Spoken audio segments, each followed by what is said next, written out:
Looking back, I can pinpoint the exact moment everything changed. Not the day I left, but 3 years earlier, standing in my own living room holding a tray of coffee for my wife's book club.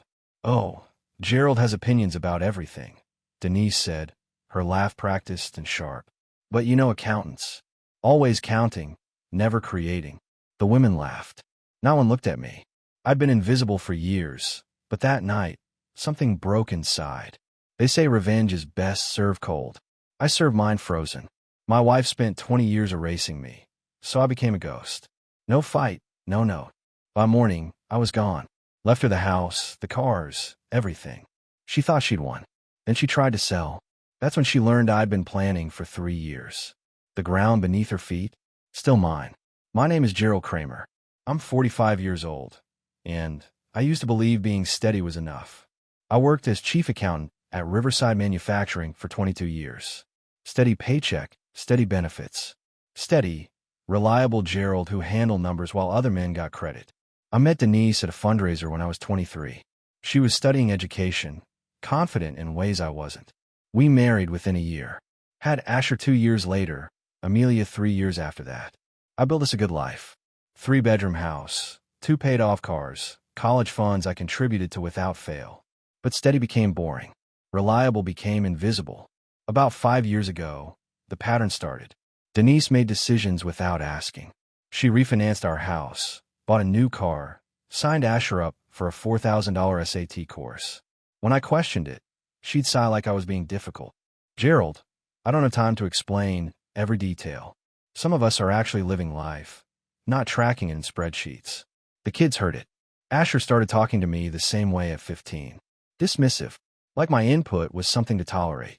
Even Amelia learned to go to her mother first for everything that mattered. I tried talking to Denise one night. Told her I felt disrespected, like we'd lost something. She looked genuinely confused. "Gerald, you're my husband. Of course I respect you, but you're not exactly exciting.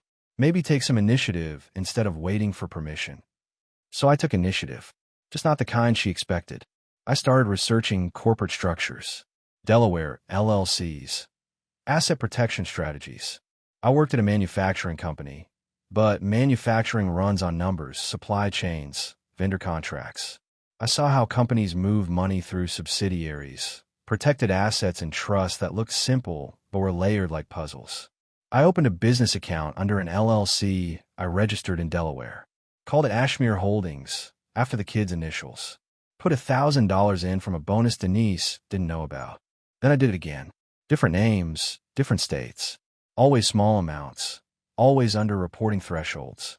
Always legal. By the time I planned my exit, I had 6 entities. None connected to my name. All managed through registered agents and P.O. boxes. 3 years building infrastructure for a life Denise would never see coming. The kids were the hardest part. Asher, 17, looking at colleges. Amelia, 14, still needing her father. I told myself I was teaching them that dignity matters, that a man doesn't accept being diminished. But I knew the truth. I'd spent 22 years being the man everyone ignored. I wanted to see what happened if I became the man no one could find. 3 months before I left, I started final preparations. Transferred the house deed into Denise's name with a clause she'd signed 2 years earlier, buried in refinancing papers. Same with the cars, the joint accounts. On paper, she owned everything. In reality, I owned the ground beneath her feet. The night before I left, I watched Asher sleep, then Amelia. Memorized their faces. This wasn't abandonment, I told myself. It was strategy. And when morning came, I'd be gone. The coffee was still warm when Denise realized something was wrong. I know this because I'd set the timer before I left. 5:47 a.m. The pot would finish brewing at 6:15, right when she usually came downstairs. A small courtesy, maybe. Or maybe I wanted her to know I'd thought of everything. I was 300 miles away by then, driving a 12-year-old Honda Civic I'd bought 6 months earlier with cash. Registered under one of my LLCs. No connection to Gerald Kramer whatsoever. My phone, the one she knew, sat in a dumpster behind a rest stop in Pennsylvania. The new one, a basic flip phone, sat in my cup holder. Only 2 numbers programmed in. My lawyer's office, and an encrypted messaging service I'd set up for the kids when they eventually figured things out. If they figured things out. The plan was simple. I'd spent 3 years building it, testing every angle, every possible crack in the structure. Last night, I'd executed the final pieces. At 2:47 a.m., I'd signed the last documents. Property transfers, vehicle titles, account authorizations. All done digitally through secure portals. All time-stamped and notarized through services Denise didn't know existed. By 3:30, I cleared my side of the closet. Not packed, cleared. Everything I needed fit in 2 duffel bags. Clothes, documents, a laptop with encrypted files. The rest, I donated to a sheltered drop box on my way out of town. I didn't leave a note. What would I say? Sorry for disappearing, but you made me invisible first? Sorry for taking control of my own life. Sorry for refusing to spend another 20 years apologizing for existing? No. Silence was cleaner. I'd rented a room above a hardware store in a town I'd visited once, 3 years ago, specifically because I'd never mentioned it to anyone.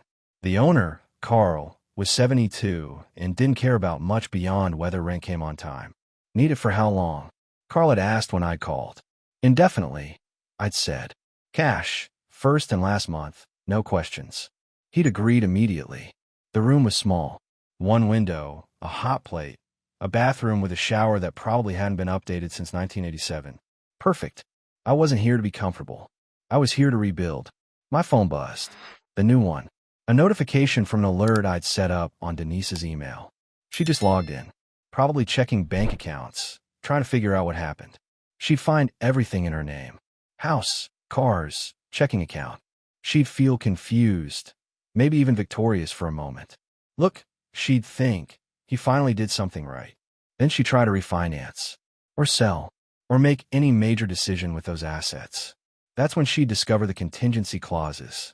The ones buried in documents she'd signed 2 years ago, bored and distracted, trusting me to handle the boring details.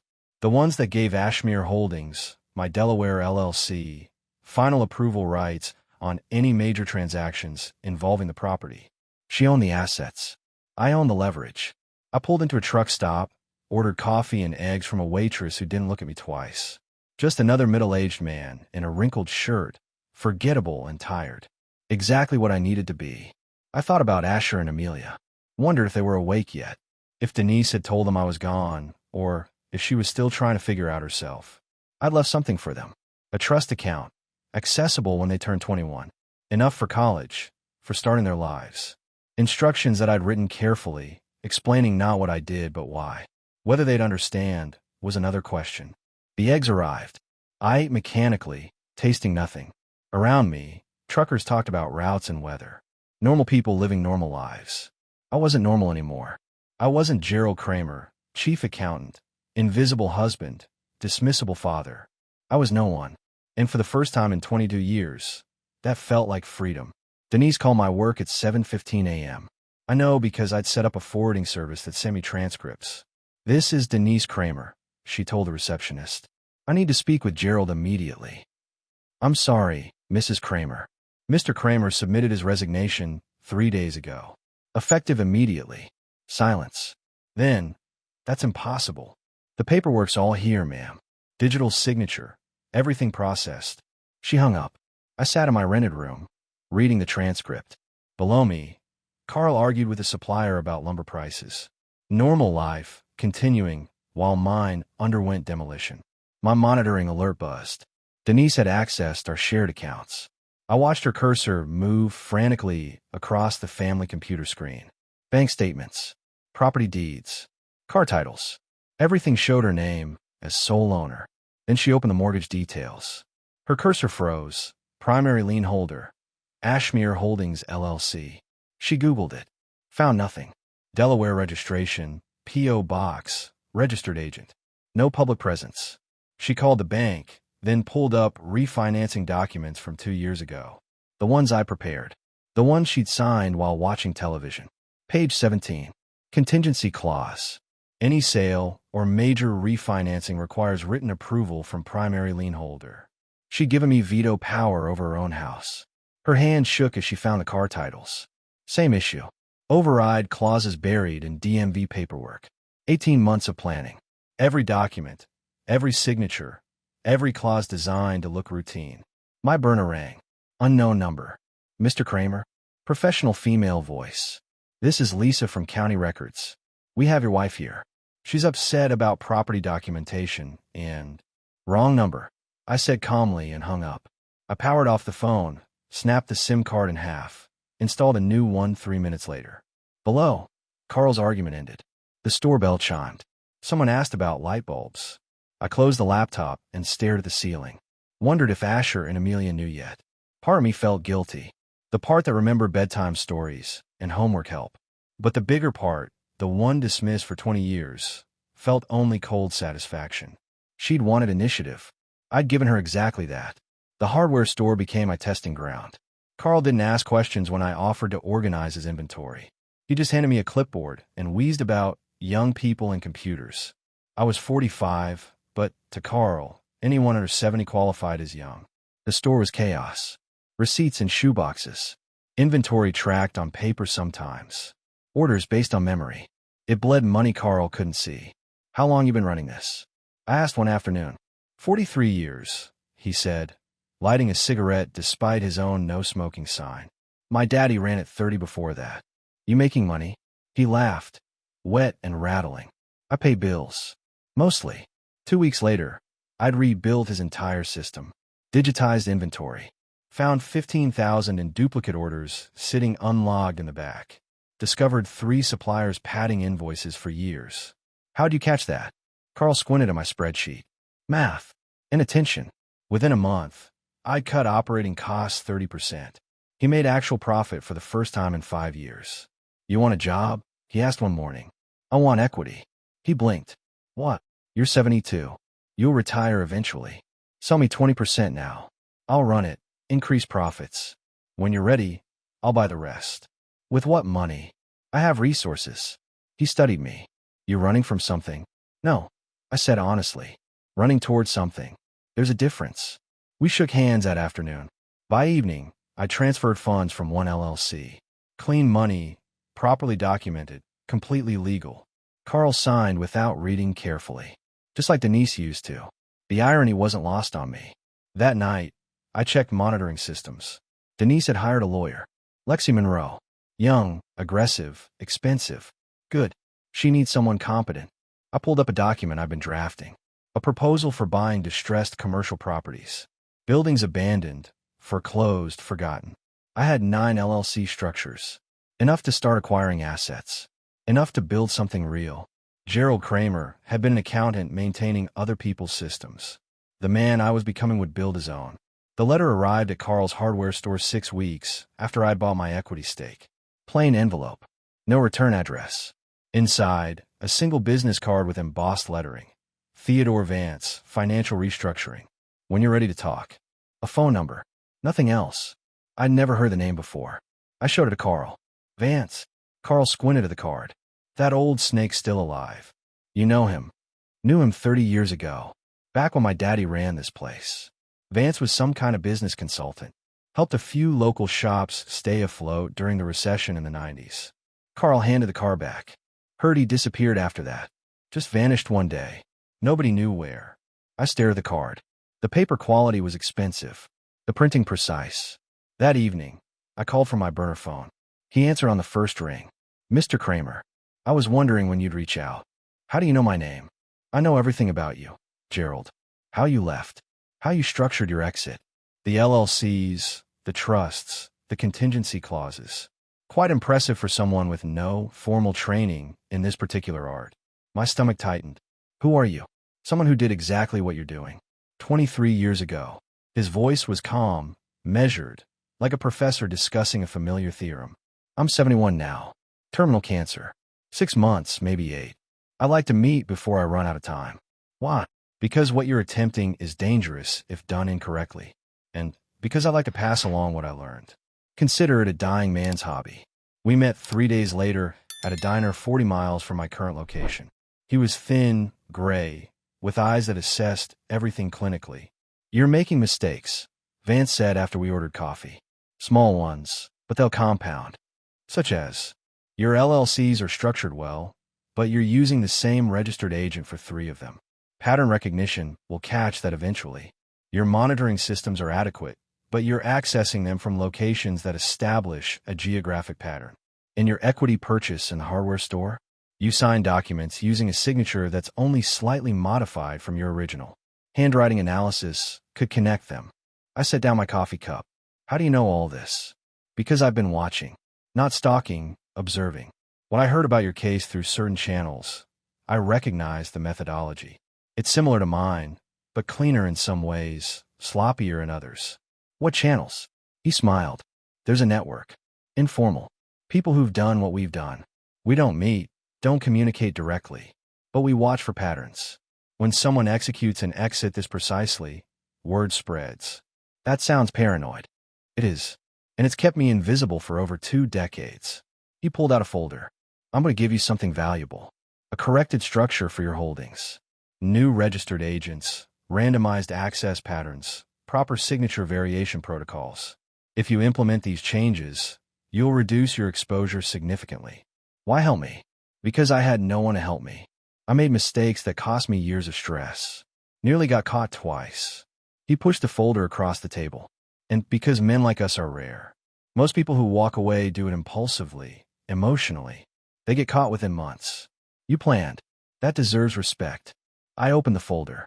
Inside were detailed diagrams, procedural recommendations, even templates for restructuring documents. There's a cost, he said. Which is, when you succeed, when you've built what you're planning to build, help the next person who attempts this. Not everyone. Only those who do it for the right reasons. Not revenge, not cruelty. Survival. I studied him. What did you leave behind? A wife who spent 15 years telling me I was worthless. 2 daughters who learned to treat me the same way. I left them everything tangible and took only what mattered. My dignity and my future. He sipped his coffee. My daughters are in their 40s now. One reached out 5 years ago. We have lunch occasionally. She understands now. The other still hates me. That's her choice. Do you regret it? Never. But I regret how I did it. The mistakes I made, the close calls. You have a chance to do this correctly. That's worth something. We talked for 3 hours. He explained strategies I'd never considered, risks I hadn't anticipated, methods for building wealth invisibly. When we parted, he shook my hand. You'll face a moral test eventually. A moment where helping your old family conflicts with protecting your new life. When that happens, remember why you left. Don't let guilt make you sloppy. 6 weeks later, I received a newspaper clipping in the mail. Theodore Vance's obituary. Natural causes. No funeral services listed. Inside the envelope was a handwritten note. Implemented your changes. Die clean. Make me proud. I sat in my room that night, staring at the note, wondering if this was my future, helping ghosts stay invisible until I became one myself. Then I opened my laptop and started implementing every change he'd recommended. Denise's lawyer filed for a forensic audit 8 months after I left. I expected it sooner. Lexi Monroe was good, but she was also thorough. Thorough takes time. The audit request landed on a judge's desk with 40 pages of documentation. Denise claimed I'd hidden assets, manipulated property records, and fraudulently transferred titles. All technically true. Also all completely legal. The judge approved a limited audit. Bank accounts, property records, business filings. They'd look for hidden money, fraudulent transfers, anything actionable. They wouldn't find anything. I'd spent 9 months cleaning every trail. New registered agents for each LLC, randomized access patterns, properly documented transactions. Thanks to Vance's guidance, my structure was airtight. But the audit meant something else. Denise was escalating. And escalation meant she was desperate. I sat in Carl's hardware store, organizing inventory, while my encrypted phone buzzed. Message from Asher. Mom's drinking again. Every night. She won't talk about you, but she's falling apart. My hand stopped moving. I stared at the screen. This was the moral test Vance had warned about. The moment where old responsibilities conflicted with new survival. Denise was struggling. That much was clear. The woman who dismissed me for 20 years was now unraveling because I'd removed myself from her foundation. Part of me wanted to feel satisfaction. The bigger part felt something more complicated. I typed back. Is she getting help? No. She says she's fine. But Harper found bottles hidden in her closet. Amelia, 14 years old, watching her mother self-destruct. I closed my eyes. This wasn't what I wanted. I'd wanted to escape, to rebuild, to prove I mattered, not to destroy someone else. But I also knew the truth. Denise's drinking wasn't my responsibility. I hadn't forced alcohol into her hands. I'd simply removed myself from a situation where I was being erased. Her response to that was hers to own. I typed carefully, "Tell Amelia I love her. Tell her this isn't her fault. And tell your mother that if she needs help, there are resources. But I can't be the one to provide them. She won't accept help from anyone. Then she'll have to hit bottom. That's not cruelty, Asher. That's reality. You can't save someone who won't save themselves." Long pause. Then, "You sound different." "I'm different. Is that good?" I thought about that. Was it good? I'd survived, built something, reclaimed dignity.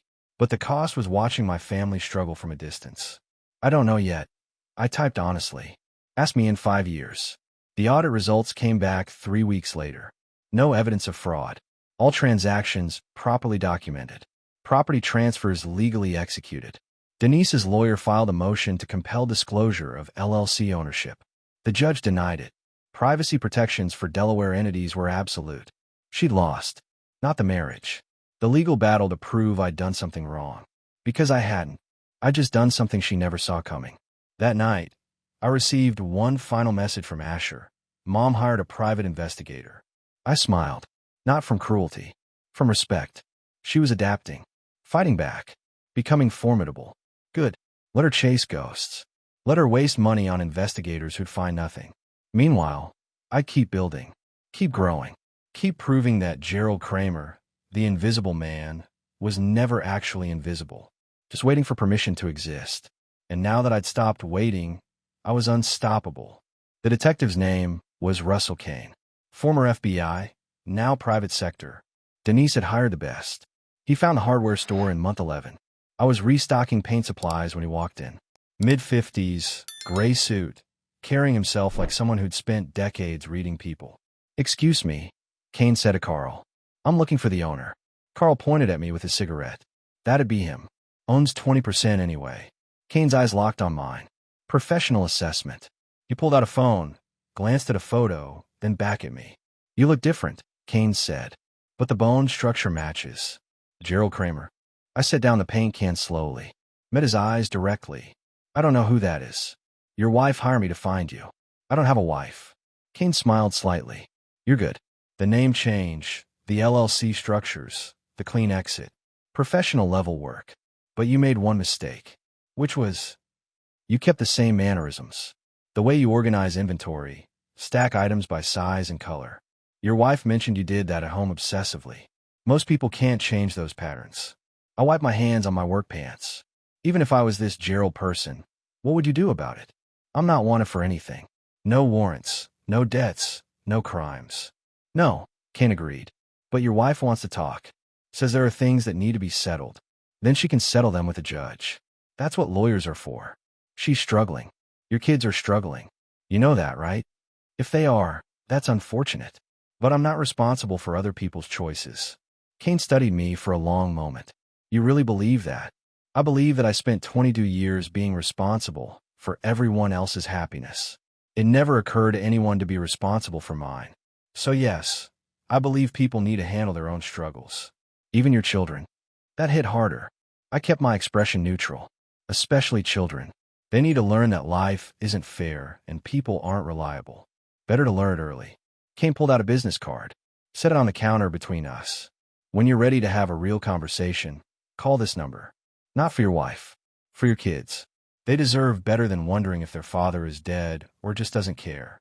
He walked out. I stared at the card for a long time. Carl shuffled over, looked at it, then at me. "That true? You got kids?"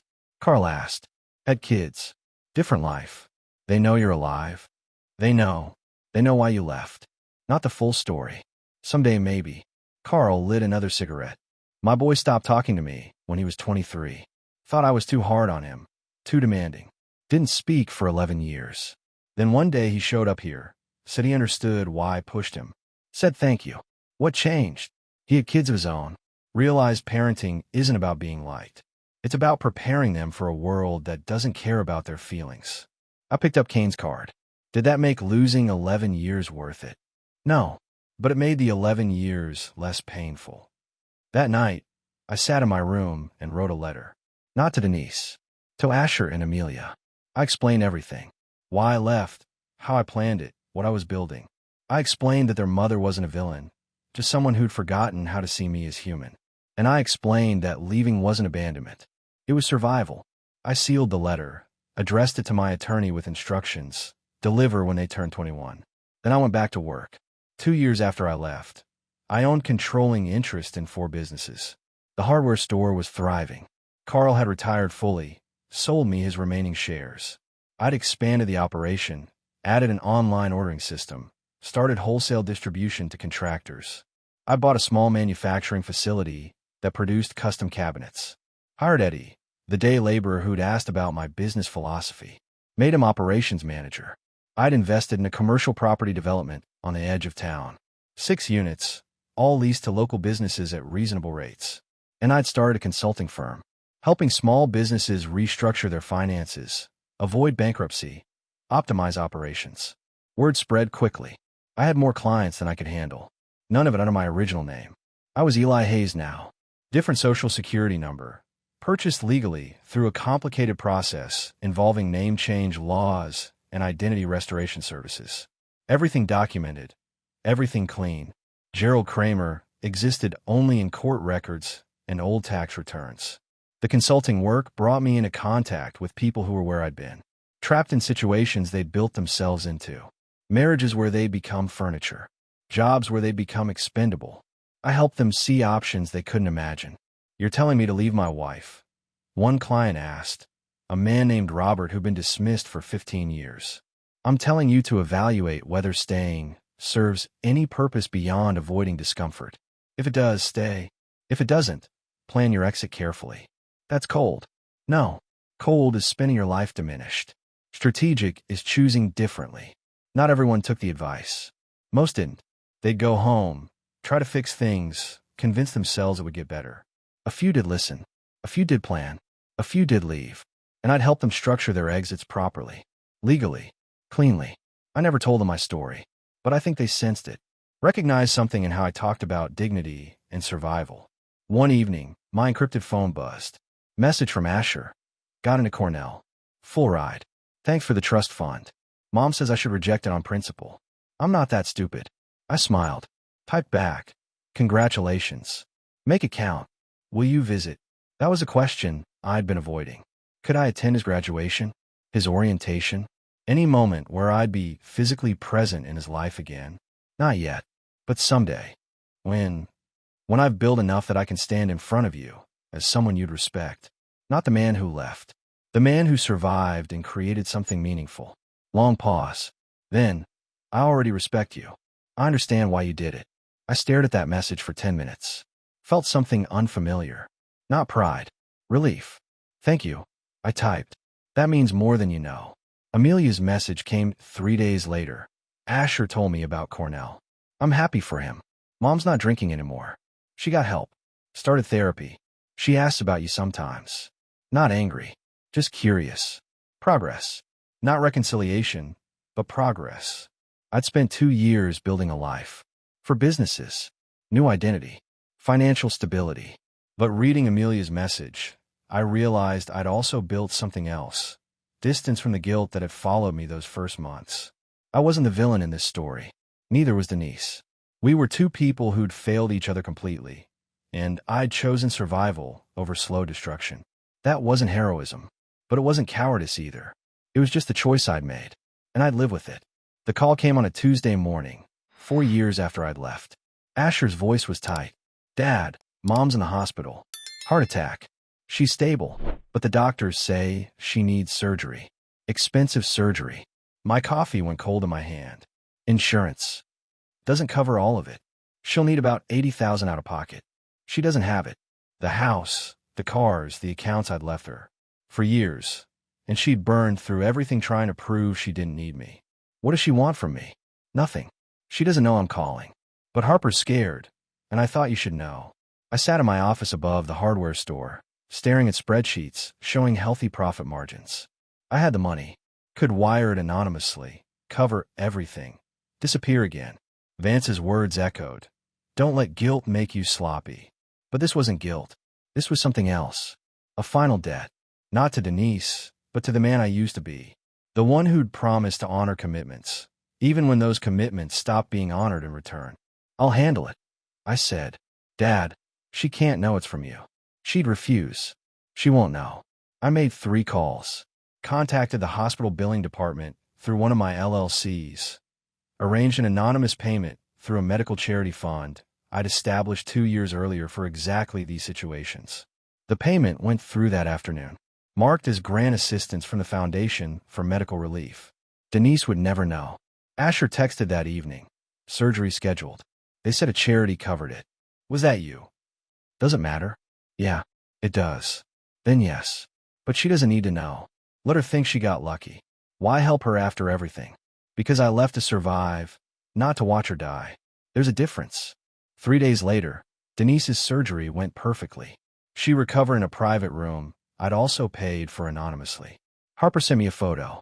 Her mother sleeping peacefully, tubes and monitors surrounding her, alive. I stared at that photo for a long time. The woman I'd spent 22 years with. The woman who'd made me invisible. The woman I'd left behind. I didn't love her anymore.